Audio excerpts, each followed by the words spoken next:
सदर बशारुल असद की हुकूमत के खात्मे के बाद से इसराइल शाम में अस्करी अहदाफ पर अब तक सैकड़ों हमले कर चुका है। इसके अलावा इसराइली फौज ने इसराइल और शाम के दरमियान वाक़े गोलान की पहाड़ियों में अक़वाम मुत्तहिदा के ज़ेर निगरानी कायम गैर फौजी जोन या बफर जोन पर भी कब्जा कर लिया है।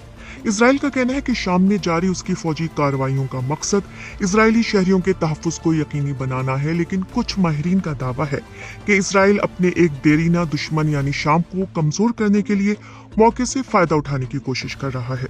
तो इसराइल शाम पर यह हमले कर क्यों रहा है?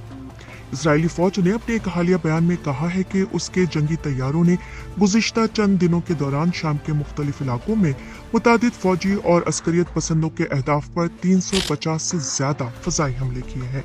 Syrian observatory for human rights SOHR के मुताबिक इन हमलों का हदफ हलब और दमिश्क में मौजूद शामी फौज की तनसीबात थीं। अब तक हमले हलब, हमा, दमिश्क, लताकिया, तरतूस में हुए हैं।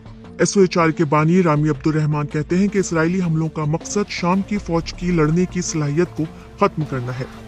दूसरी जानिब इसराइल का ये भी दावा है कि उसके हमलों का मकसद इस बात को यकीनी बनाना है कि शाम में मौजूद कीमियाई हथियार शिद्दत पसंदों के हाथ ना लगे।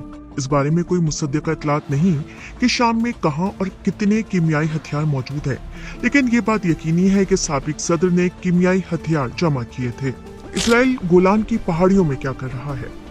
चंद रोज कबल इसराइल के वज़ीर-ए-आज़म बिन्यामिन नेतन्याहू ने ऐलान किया था कि उनकी फौज ने गोलान की पहाड़ियों में अक़वाम मुत्तहिदा के ज़ेर निगरानी कायम गैर फौजी जोन या बफर जोन का कंट्रोल संभाल लिया है। नेतन्याहू के मुताबिक ये पोजीशन आरिज़ी है और उस वक्त तक है जब तक कि कोई मुतबादिल इंतजाम नहीं मिल जाता। शाम से मौसूल होने वाली इतलात के मुताबिक इसराइली फौज गैर फौजी जोन से कहीं आगे निकल चुकी है और दमिश्क से महज 25 किलोमीटर के फासले पर मौजूद है। लेकिन इसराइली फौज के तर्जुमान का कहना है कि वो बफर जोन से आगे तो निकले हैं, लेकिन ज्यादा नहीं। क्या इसराइल के खदशात दुरुस्त हैं? नेतन्याहू का कहना था कि उनकी ख्वाहिश है कि शाम में आने वाली हुकूमत के साथ पुरअमन और हमसायों वाले ताल्लुकात कायम कर सके, लेकिन अगर ऐसा नहीं होता तो इसराइली रियासत और उसकी सरहदों की हिफाजत के लिए हर मुमकिन इक़दामात किए जाएंगे। लंदन में कायम think tank royal United services institute के डॉक्टर H.A. हिलियर का कहना है कि इसराइल में ये सोच पाई जाती है कि शाम की जानिब से फोर्सेस गोलान में दाखिल होने की कोशिश कर सकती हैं और इस बात को यकीनी बनाने के लिए कि इसका कोई इम्कान मौजूद ना रहे, इसराइली फौज सरहद में मजीद अंदर तक दाखिल हो गई है। दूसरी जानिब लंदन की SOAS यूनिवर्सिटी के प्रोफेसर गिलबर्ट अचकर के ख्याल में शाम में बड़े पैमाने पर कीमियाई हथियार मौजूद नहीं है।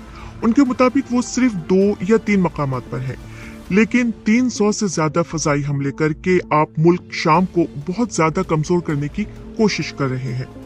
उनका कहना है कि इसराइलियों की नजर में बशारुल असद एक ऐसा शैतान था जिसे वो जानते थे, लेकिन असद के जाने के बाद क्या होगा इस बारे में काफी गैर यकीनी पाई जाती है। उनको डर है कि लीबिया की तरह शाम भी मुख्तलिफ मुताहरिब धड़ों में तकसीम हो जाएगा और कोई ऐसा धड़ा बरसरी इक़्तिदार ना आ जाए जो इसराइल से दुश्मनी रखता हो।